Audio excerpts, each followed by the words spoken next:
Hi, and welcome to Storytime, where we are reading Frankenstein by Mary Shelley. Remember to take notes while you listen and check the questions in the video description before you start. Chapter 7. On my return, I found the following letter from my father. My dear Victor, you have probably waited impatiently for a letter to fix the date of your return to us, and I was at first tempted to write only a few lines merely mentioning the day on which I should expect you. But what would be a cruel kindness, and I dare not do it. What would be your surprise, my son, when you expect a happy and glad welcome, to behold, on the contrary, tears and wretchedness? And how, Victor, can I relate our misfortune?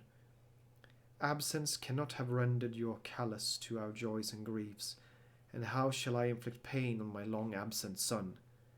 I wish to prepare you for the woeful news, but I know it is impossible. Even now your eyes skim over the page to seek the words which are to convey to you the horrible tidings. William is dead. That sweet child, whose smiles delighted and warmed my heart, who was so gentle, yet so gay. Victor, he is murdered. I will not attempt to console you, but will simply relate the circumstances of the transaction. Last Thursday, May 7th, I, my niece, and your two brothers went to walk in Plainpalais. The evening was warm and serene, and we prolonged our walk farther than usual. It was already dusk before we thought of returning, and when we discovered that William and Ernest, who had gone on before, were not to be found, we accordingly rested on a seat until they should return. Presently Ernest came, and inquired if we had seen his brother. He said that he had been playing with him, and that William had run away to hide himself, and that he vainly sought for him, and afterwards waited for him a long time, but he did not return. This account rather alarmed us, and we continued to search for him until night fell, when Elizabeth conjectured that he might have returned to the house. He was not there. We returned again with torches, for I could not rest when I thought that my sweet boy had lost himself and was exposed to all the damps and dews of night. Elizabeth also suffered extreme anguish.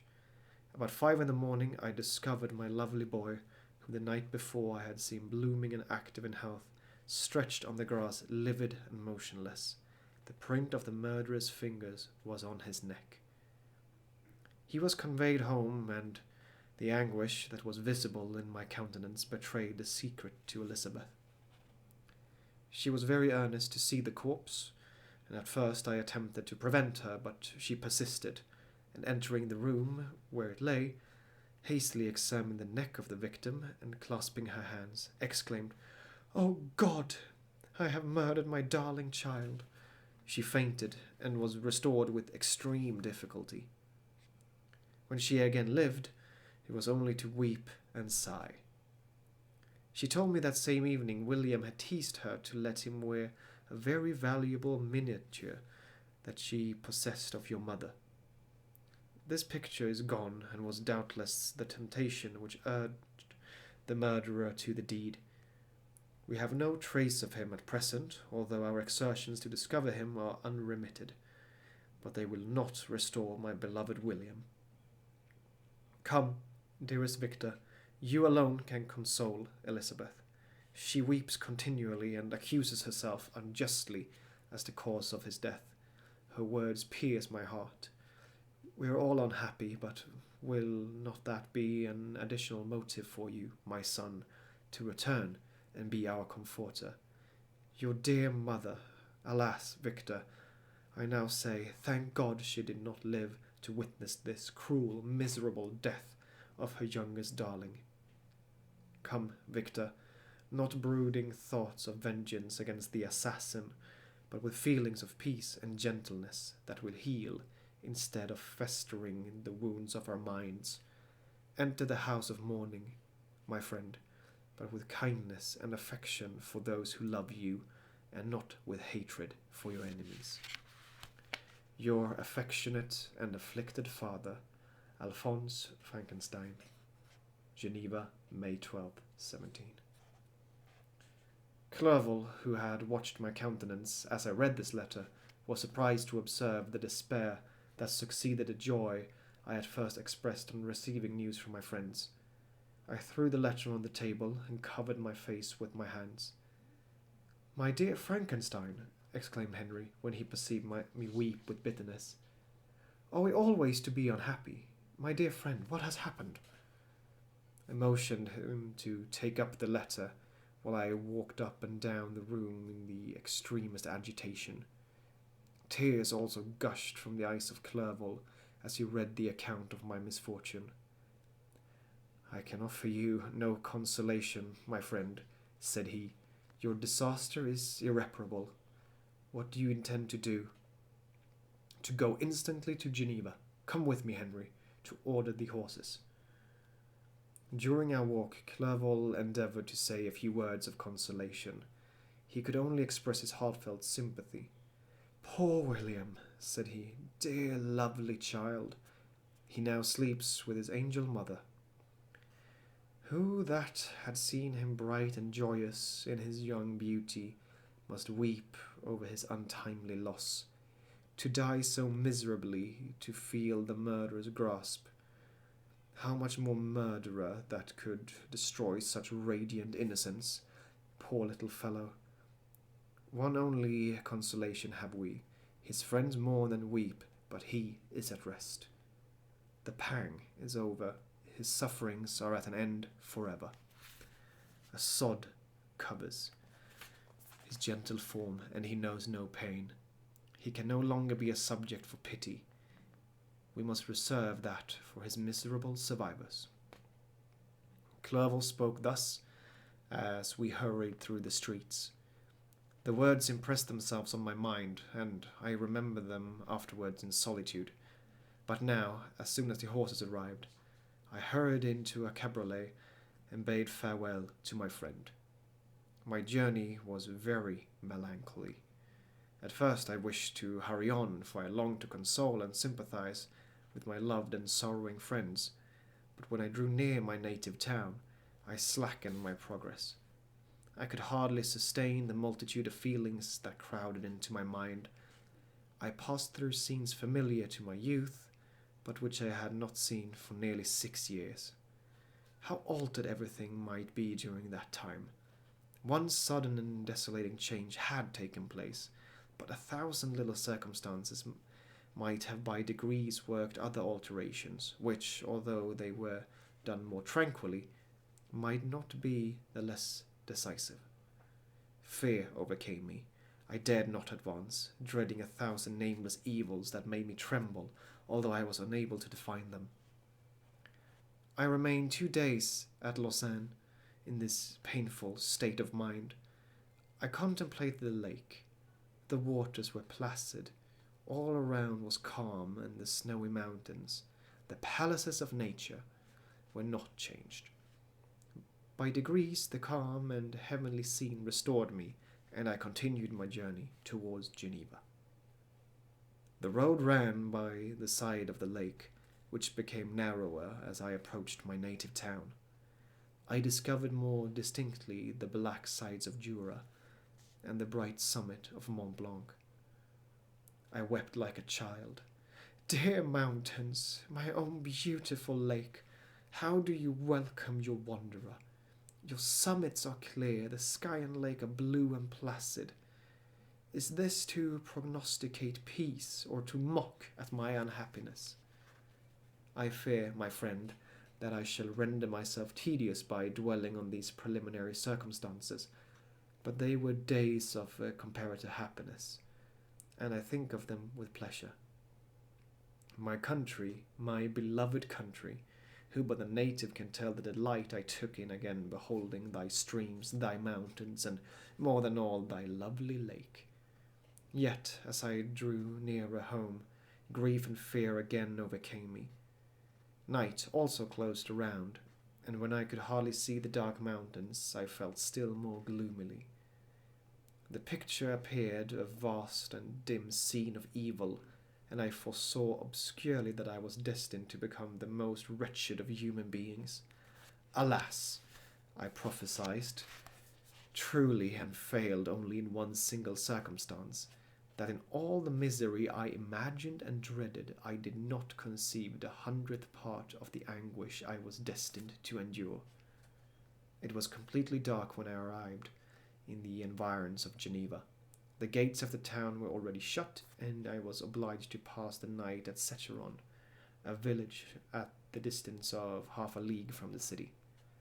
The sky was serene, and I was unable to rest. I resolved to visit the spot where my poor William had been murdered. As I could not pass through the town, I was obliged to cross the lake in a boat to arrive at Plainpalais.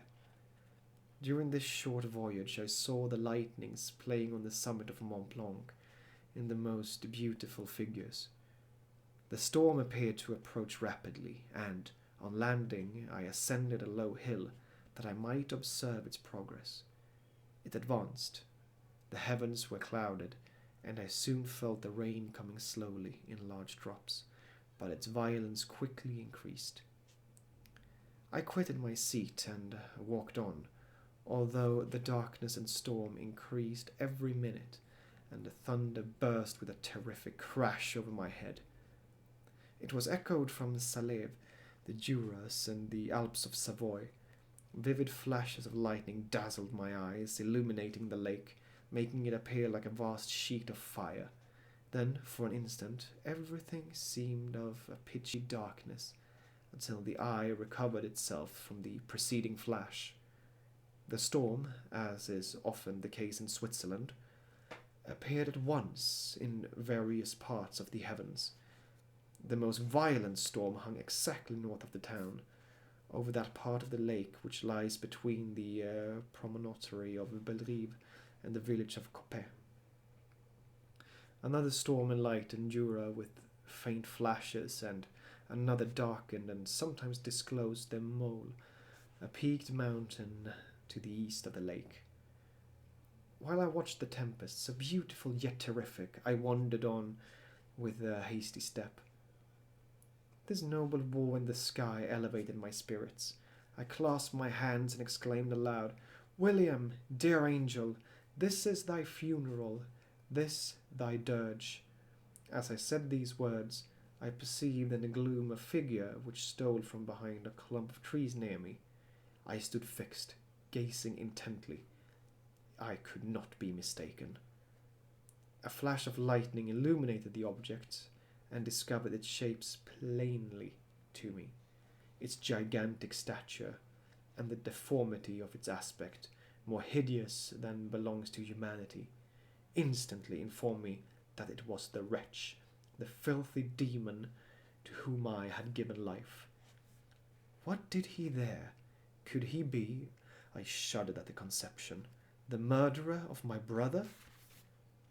No sooner did that idea cross my imagination than I became convinced of its truth. My teeth chattered, and I was forced to lean against a tree for support. The figure passed me quickly, and I lost it in the gloom. Nothing in human shape could have destroyed that fair child. He was the murderer. I could not doubt it. The mere presence of the idea was an irresistible proof of the fact. I thought of pursuing the devil, but it would have been in vain, for another flash discovered him to me hanging among the rocks of the nearly perpendicular ascent of Mount Salève, a hill that bound Plainpalais on the south. He soon reached the summit and disappeared. I remained motionless. The thunder ceased, but the rain still continued, and the scene was enveloped in an impenetrable darkness. I revolved in my mind the events which I had until now sought to forget, the whole train of my progress towards the creation, the appearance of the work of my own hands alive at my bedside, its departure. 2 years had now nearly elapsed since the night on which he first received life, and was this his first crime? Alas!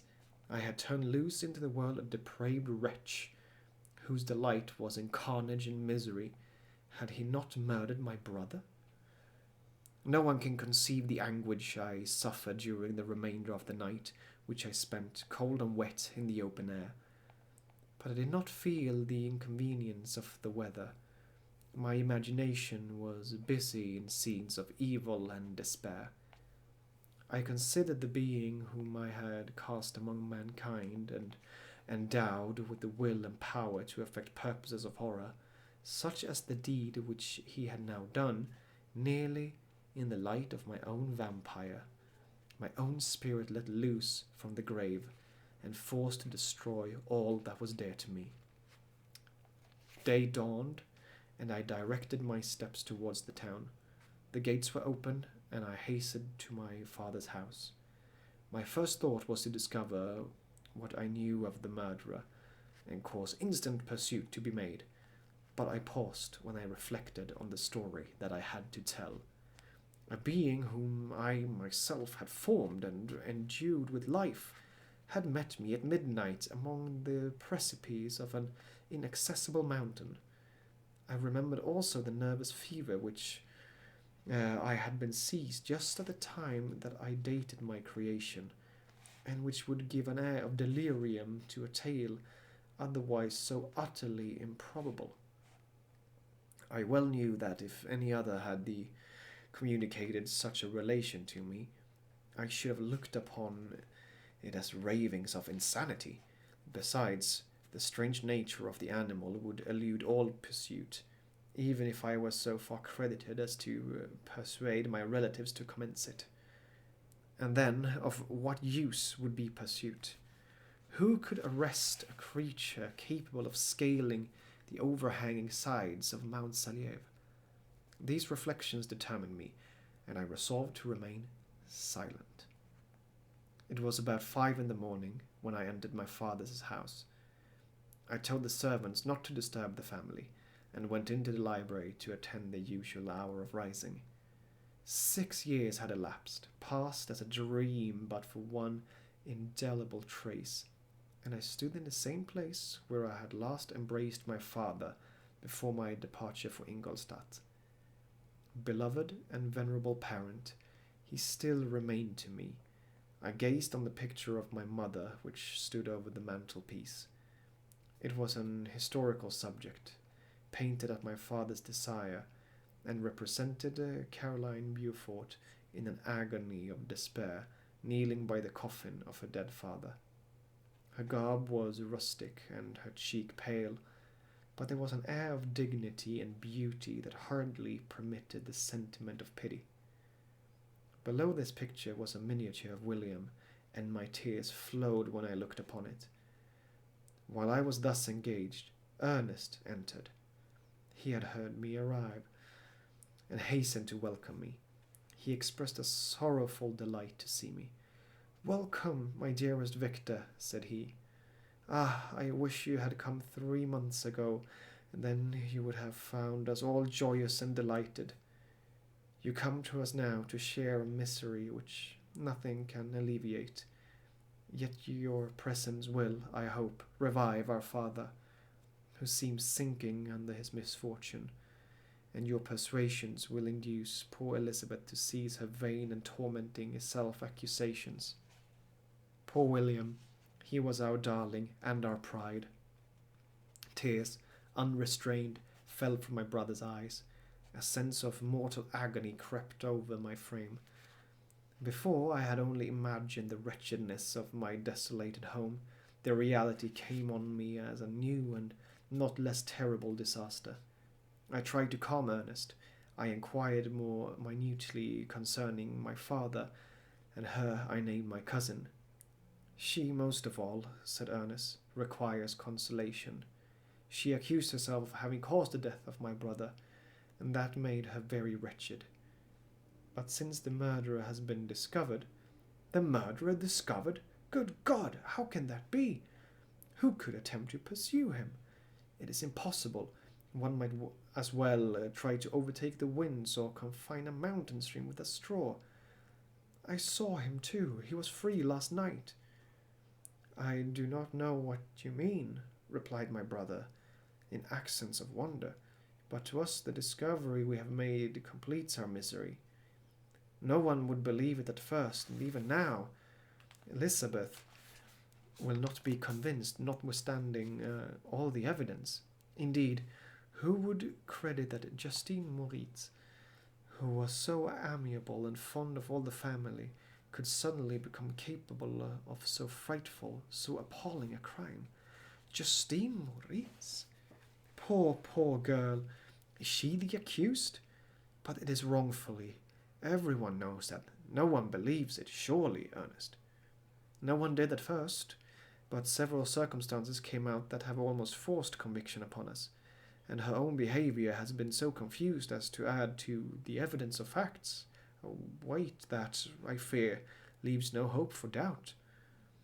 But she will be tried today, and you will hear all. He related that the morning on which the murder of poor William had been discovered, Justine had been taken ill and confined to her bed for several days.